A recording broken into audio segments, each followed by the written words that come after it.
Hello, everybody. Welcome to the Dancing Oracle with me, Najia. Tonight, I'm going to teach you some basic numerology meanings based on the tarot cards because I'm always reading all these numbers and referring to them. But I thought because we have different viewers asking, like, what happens when I see the number three a lot, and or when I see another number. So I thought I would just share, partly because reoccurring numbers will show up in your world and they have meaning. The other reason is if you are a regular subscriber or member to my channel and I'm doing a tarot reading, you're going to wonder what I'm you may need some more insight into what I'm talking about. I could go on and on and on, but the readings get pretty long if I go into the complete meaning of each number. There's so much depth. Let me just take a drink. Thank you for those who are my regular subscribers and for those who've joined channel membership, have become part of my community here. And thank you for those who are so generous to give me a super thanks. There were some real nice surprises when I signed into YouTube. I really appreciate it. So the first number that we use in the tarot is represented by the full card, but it's a number you will see is 0.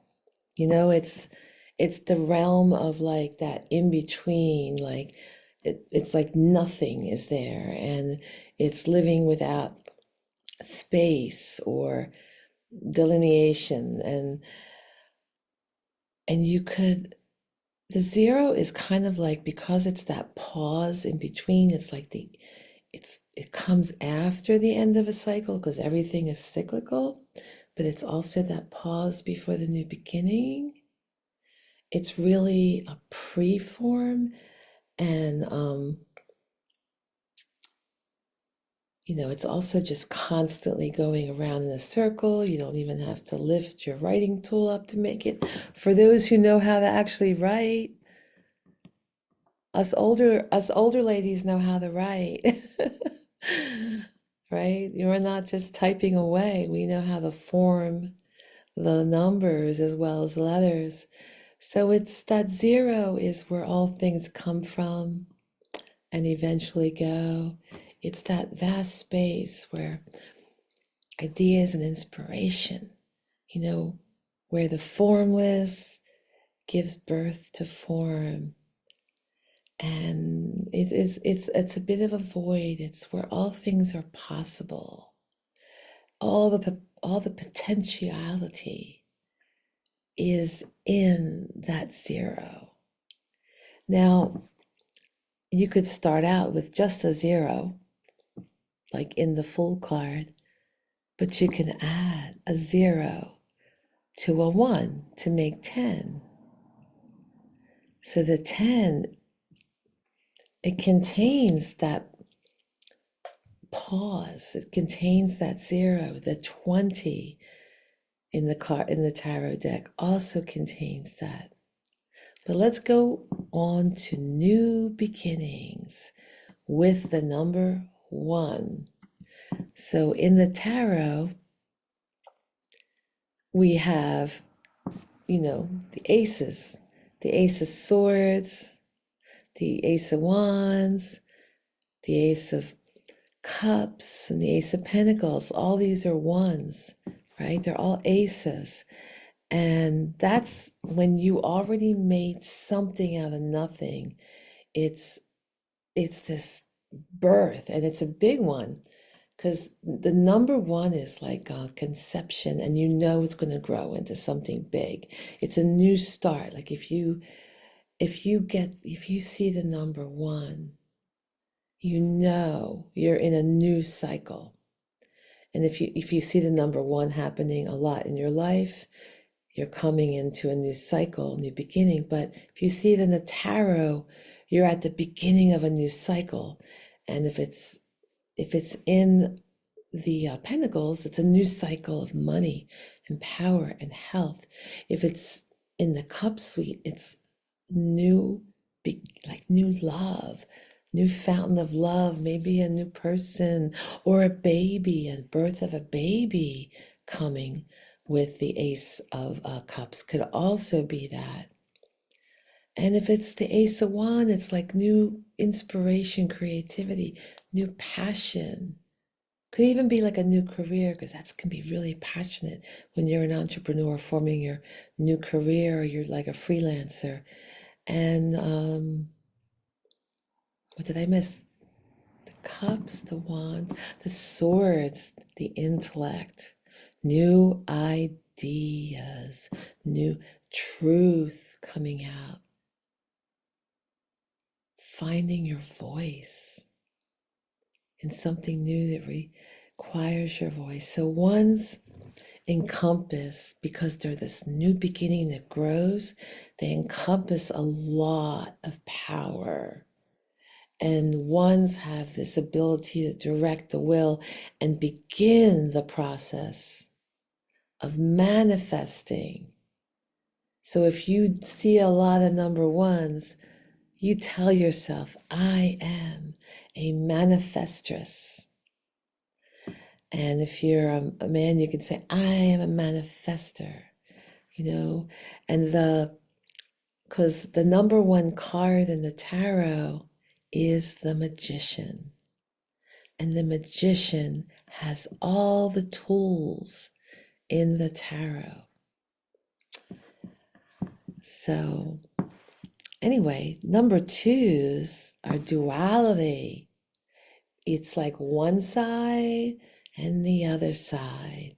And a lot of times they reflect each other. So think about, I was just posted a video a couple days ago.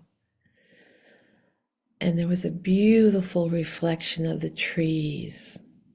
And they had all these amber leaves on them. So the amber was reflecting in the water of this beautiful creek that I take my clearing walks at. So part of two is like, I am this. And I reflect that. And you get that looking at each other. And there's a relationship between being and reflecting something. And then the reflection feels that. And of course, the duality goes back and forth. And there's also a lot about opposites attracting. There are polarities. There's a lot of polarity in the number two. The differences, like from one extreme to the other, but there's that spark, there's that attraction because you're different. And twos are a way of getting to know ourselves better, to develop our soul more by having connection with another, having that connection, like aligning yourself and having a relationship. So twos are represented by the High Priestess, the keeper of secrets, the keeper of mysteries. And that's the major arcana card. And of course, there's the Two of Pentacles, swords, wands, and cups, as I spoke of before. And three is when there is a trinity. 1, 2, 3 in that corner. Trinity coming together. Body, mind, spirit. Threes are always sacred. There's a collaboration. There's a synergy. There's a getting along. The trine is a trine symbol in astrology.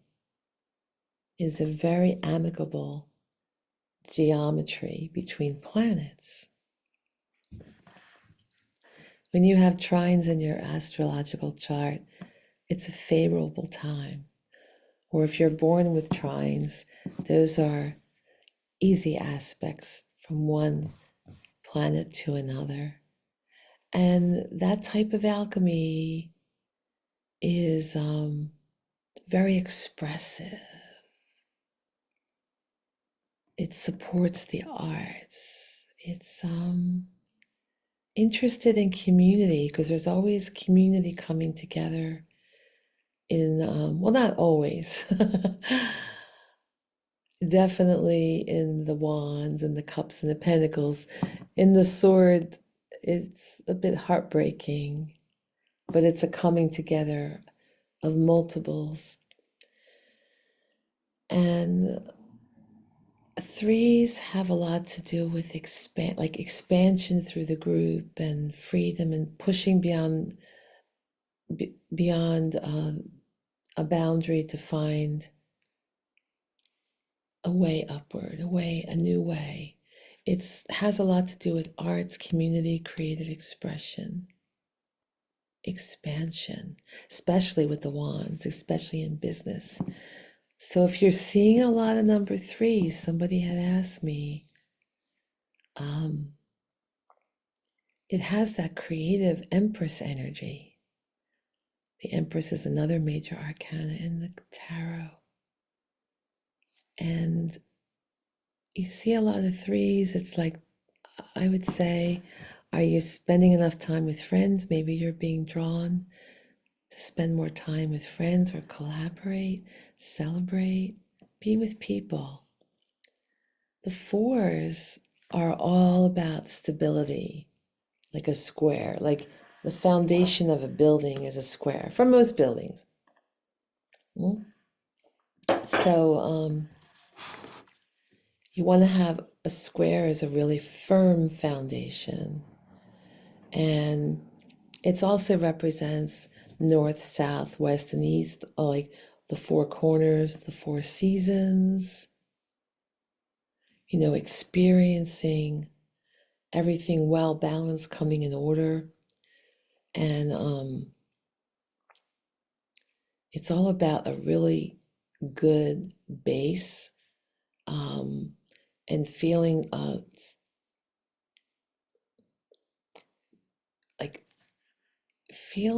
like you are supported.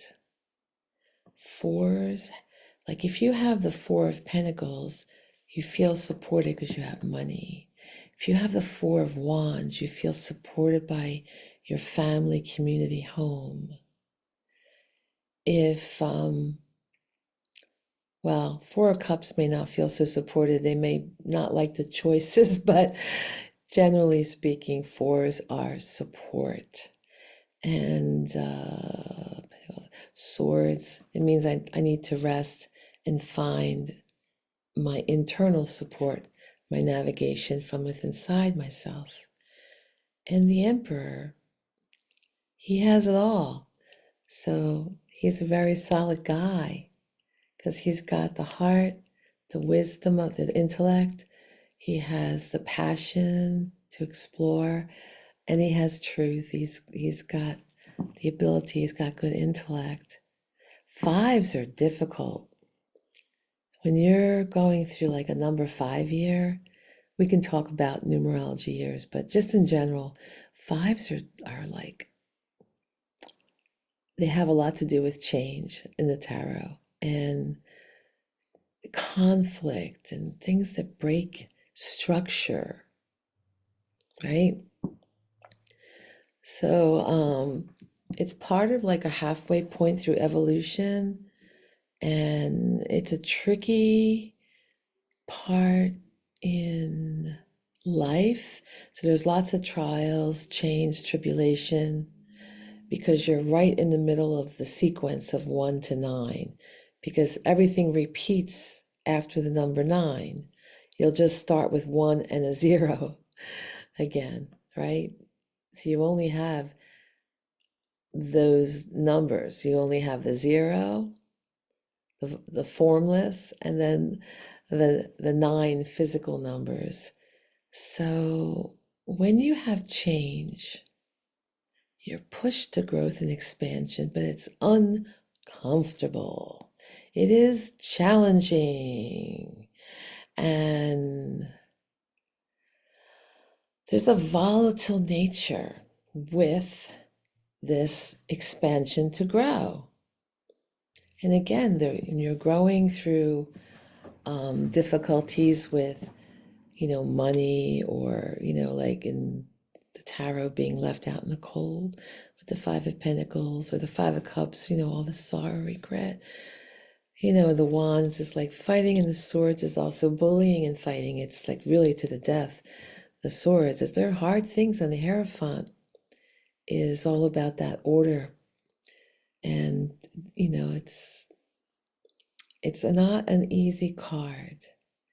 And when you're experiencing a lot of fives, it's kind of just saying, hey, you're going through a change, but luckily it's going to progress and it's going to get easier. And you can just work on changing yourself and going with the flow, allowing yourself to heal, and you will grow and change.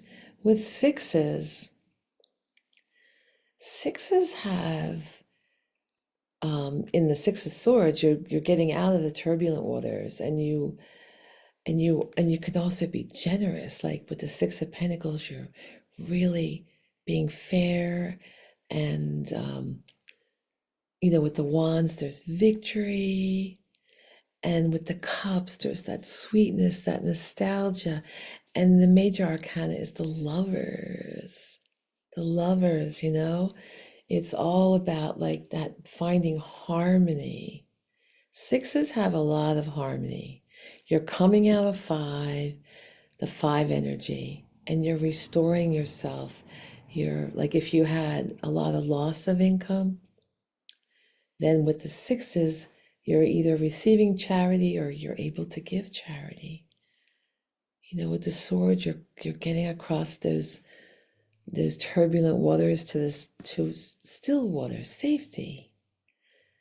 And of course, if that fight of the Wands, that sporting fight, went to victory, and with the laurel crown of victory and the six, and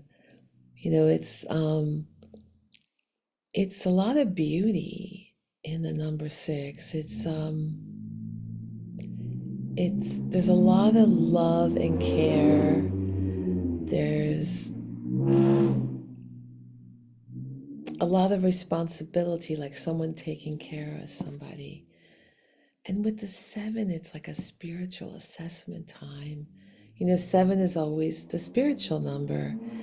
And, on the seventh day, right, God rested. It waits for answers to be revealed. It's quiet. It's relaxed. It's about knowing yourself and finding your path toward expanded consciousness. You can also assess, like in the Pentacles, you're assessing how much effort you're putting into something. And, in the Wands, you're having to like fight some things off and defend yourself. And in the Swords, you're like, oh, I think I deserve this. And you're stealthily taking something, you're thinking you deserve more than you are. But generally, think of all the sevens that we encounter, like the seven chakras. There's seven basic musical notes, and there's the seven seals. I think there's seven sacraments. I grew up Catholic. I believe there's seven sacraments. There's the 7 days of creation. We all know that one. And like the chakras, there's the seven colors of the rainbow. And with this comes, inspiration, truth, getting into your consciousness and self-realization, seeking that with the 8, those were like power numbers, right? And that's the infinity sign. So the 8 just keeps going back in on itself. And it's like the 0, because the 0 is just a circle, keeps going on and on. The 8 is the only other number physically drawn that goes back into itself. It's a never-ending motion. And there's just infinite energy in the 8. And it knows that what goes around, comes around, and it's powerful and it's karmic, but in a good way. It symbolizes like a lot of movement and vitality. And if we understand nature and the laws of ourselves in the world, so we can work together, and it's a very driven number, and it knows its power because it can keep going back and creating. And in the tarot, it's the strength card, too. It represents strength. And of course, we have all the other sweet swords, the swords, the wands, the cups, and such. 9, our last number. 9s are a sense of completion, but they're also a sense of isolation. It's feeling alone, but you're also feeling independent. It's the Hermit card. And it's pretty much like you've taken everything you've gathered along your journey, and you're redefining yourself and maybe getting rid of, like the Hermit, what's no longer necessary, just what's on your back, and you're seeking that enlightenment. But it's also, you have the 9 of Pentacles, which has a lot of abundance in it. And it's a lot of, how to take care of yourself. How to be introspective with the number 9. There's a lot of value in simplicity and evolving oneself. It's always seeking like wisdom. It's seeking the wisdom where you go within. That's why, and a lot of times the 9 periods in your life, you're ending a cycle, like what you no longer want, and you're coming to a point of, true reflection, because you're completing a cycle, and you know that, and you're able to release things, but you're also gaining your wisdom, and you can come to a point of acceptance before you go on to your next thing. So I think next time when I talk about numbers, I'll either talk about, your personal number year in numerology. I just wanted to give you the tarot perspective, because I talk a lot about number meanings as I'm reading cards, and that's what you're most familiar seeing me. But I also have reoccurring numbers in patterns, like 1111 or 111 or 1212 or 444. These reoccurring patterns of numbers. Some people just get like 5631 or something. They'll just keep seeing that number somewhere, and it may be related to someone's passing, or their birthday or whatever. I have a friend that she keeps getting her parents, I think it was their anniversary, all the time, and she's seeing it everywhere, and they both passed on. So we'll talk about angel numbers in the future, as well as personal year, especially when we get toward 2025. I'll do a reading on what the meanings of personal years mean for everyone in our number 9 year, which we are approaching. Our number 9 years. So contemplate that till I see you next time. Remember to like, share, subscribe. I'd love to hear from you in the comments. I read every single comment, and I will put my little heart emoji. And if I don't do it right away, sometimes I wait till the translation shows up, because not everybody writes to me in English, and it takes sometimes days for a translation to show up on my end. And I want to be able to actually understand what you're writing. So thank you so much for tuning in. See you next time. Let me get this recording to stop.